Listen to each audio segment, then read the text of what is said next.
C'est ce que j'ai dit. Ça veut dire qu'il y a un problème. J'ai dit que c'est inopportun. Bouba, non, il faut qu'il reprécise, mais bon, inopportun. Je parle le français de la France, monsieur. Inopportun. Ok, Inopportun. Je peux vous donner, j'ai des stylos, et du papier, je peux vous donner. Pour faire quoi? Non, mais vous ne pouvez pas dire ce que je n'ai pas dit. J'ai dit que le débat n'est pas opportun. Et j'ai reconnu qu'il y a des choses à redire sur le code électoral. Non, et vous prenez une citation qui n'ont même pas de lien avec le débat. Ernest, si vous l'avez dit. J'aurais pu vous donner une bonne citation, monsieur Souley. Ernest, si vous l'avez dit, je vous demandais d'être un peu plus élégant. C'est bon. Je vous en prie. Et puis évitez de prendre la parole de manière intempestive. Oui, mais si quelqu'un dit ça qui est inexact. Non, Ernest, attendez votre temps de parole, votre tour de parole. Dès que vous avez, on donne la parole. Alors, Souley, vous allez permettre que je n'ai pas fini. Je ne peux pas être... Non. Si c'est comme ça que vous me direz, soit vous baillonnez Ernest Obama, et nous parlons. Je suis surpris de le voir aussi intempestif comme intervenant, alors que M. Obama a été régulièrement modérateur de plusieurs émissions. Il a décidé de venir gâter notre émission. Je vous en prie, Souley. S'il vous plaît, M. Obama. Ok, Souley, je ne souhaite pas, s'il vous plaît. Non, je ne cite pas. Souley, s'il vous plaît.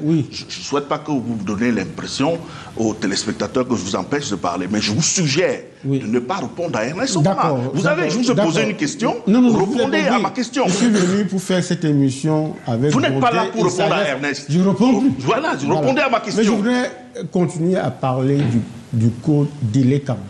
Vous savez, il y a une autre chose extraordinaire. C'est que Elekam, qui est l'organe qui organise les élections, ne peut pas proclamer les résultats. Vous savez que à 48 heures, normalement, après 48 heures, Elekam est supposé être débarrassé de tous les PV. Mais ce qui s'est passé à Bonamoussadi et par ailleurs, on se dit que les gens estiment que 3 jours après, il y avait encore des PV entre les faits des normes qu'on s'est fixées. Quand on s'est fixé, n'est-ce pas, c'était une règle commune.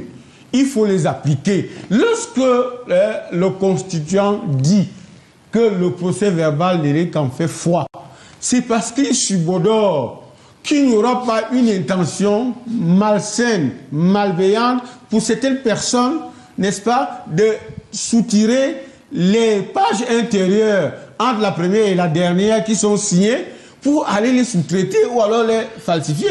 Voilà la première chose. Et la deuxième chose, c'est le procès qu'on fait à Election Cameroun. C'est qu'on dit qu'il a les bras cassés, que c'est l'État qui contrôle tout. Et pour rappeler à M. Obama, à M.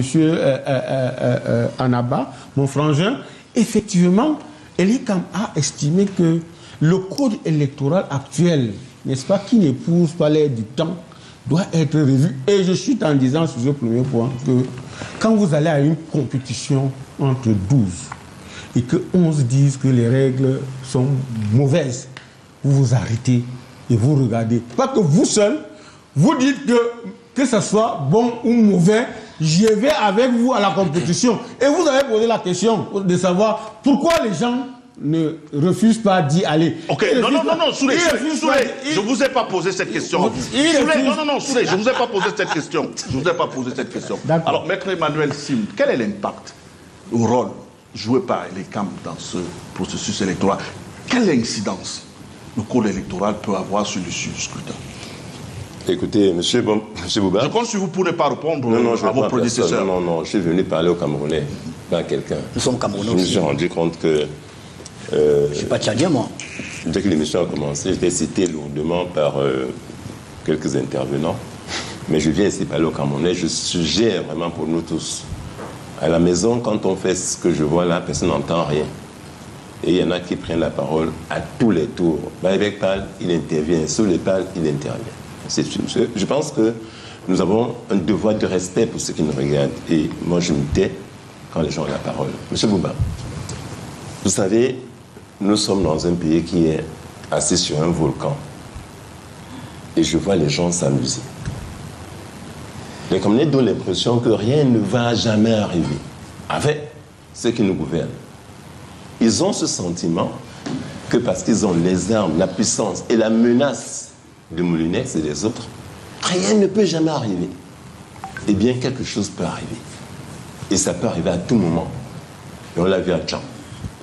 L'attitude la meilleure, c'est d'essayer de dire, faisons attention quand même. Je le dis à nos gouvernants. Je les connais pour la plupart. Il y en a qui ont été avec moi à l'école. Je leur ai dit, faites attention à ce peuple camerounais que vous croyez endormi. Les Camerounais sont les seuls en Afrique, professeur avec le sait, avec les Algériens, qui ont pris les armes contre l'oppresseur. Ils se sont battus dans la forêt. C'est les mêmes Camerounais. Faites attention à ces Camerounais-là.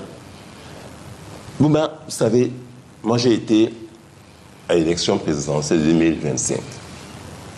Je sors de la commission départementale de supervision des élections au tribunal de grande instance du Fundi. Moi, j'y étais de l'intérieur. Alors, ce que j'ai vu, c'était absolument incroyable. Ce que j'ai vu, l'administration en capacité de faire, c'est absolument incroyable. Vous avez vu quoi exactement? Vous allez lire, ce sera rendu public, le rapport, le PV de cette commission départementale. Peut-être dès demain, quand vous le lirez, vous verrez ce que j'ai dit à l'intérieur. Mais je peux déjà le dire ici, Bouba. Première chose, j'entends souvent les gens dire que, écoutez, vous devez être présent dans les bureaux de vote, vous les candidats, envoyez des gens là-bas. C'est vrai. Mais ce que personne ne sait, ou ne dit pas, même ceux qui ont le code devant eux ne savent pas. Monsieur Naba, prenez ce matin ceci. Les candidats n'ont pas d'obligation d'envoyer quelqu'un les représenter. Parce que la loi a prévu ceci. Article 56 du Code électoral. Vous pouvez lire en même temps que moi. Si un ou plusieurs représentants désignés par les candidats font défaut à l'ouverture du scrutin, c'est-à-dire le matin là, s'ils font défaut, le président de la commission locale de vote doit,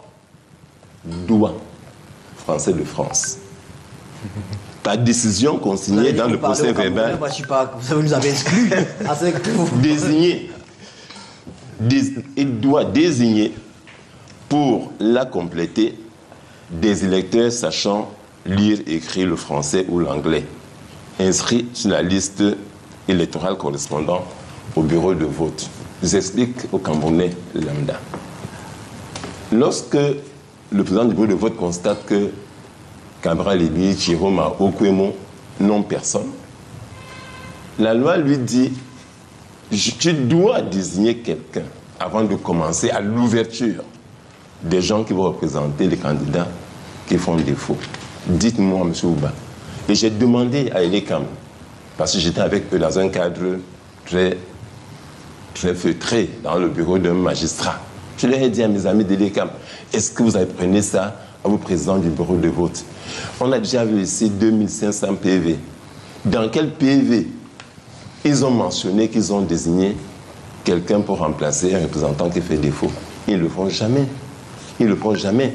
Et le texte se poursuit en disant, s'il y a une difficulté à désigner quelqu'un, le président du bureau de vote doit le mentionner dans le PV. Ce n'est mentionné dans aucun PV. Vous savez, Bouba, je dis ceci. On peut parler, on peut dire des choses comme ça, avec passion. Moi, j'ai la froideur de l'avocat, elle ne me quitte jamais. J'ai la froideur du citoyen, elle ne me quitte jamais. Et je dois dire des choses comme celle-là. Donc ce code, M. Bouba, est un code qui a été conçu pour la fraude. C'est-à-dire qu'avec Initio, ceux qui l'ont rédigé pour la fraude. Je vais prendre un autre exemple pour que vous compreniez. Vous sortez par là. Il y a au Cameroun aucun contentieux des chiffres. Aucun. C'est-à-dire que normalement, le code devait prévoir que Elekam organise l'élection. Et Elekam donne des résultats provisoires. Qu'on est donc maintenant à mesure de pouvoir contester et dire Elekam prétend que dans tel bureau de vote, j'ai eu 25 voix, voici mon PV, j'ai eu 30 voix.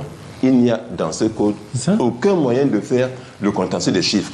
À la commission départementale Bouba, le président du tribunal de grande instance vous dit écoutez, ma mission ici, c'est seulement de faire les additions, de dire que bon, bureau de vote, de Ngouaké des 3, plus machin, je comptabilise. Je ne peux pas entrer dans le conflit des PV. Donc, moi, j'ai mon PV de l'école des postes, il y a une école des postes. Ou par exemple, on dit qu'il y avait 330 inscrits. J'ai amené ça ici. On dit qu'il y a 300, le PVD dit qu'il y a 330 inscrits, qu'il y a 330 électeurs, et que les 330 ont voté pour M. Biya, et que Chirouma a eu 0, Libye 0. C'est dans le PVD. J'ai dit au président de la commission, c'est impossible qu'à l'école des postes en Guayaquil, dans un bureau de vote, Chirouma a eu à Yaoundé 0 voix, Libye 0 voix. Ce qu'on va faire, apportons les fiches d'émargement pour qu'on puisse vérifier.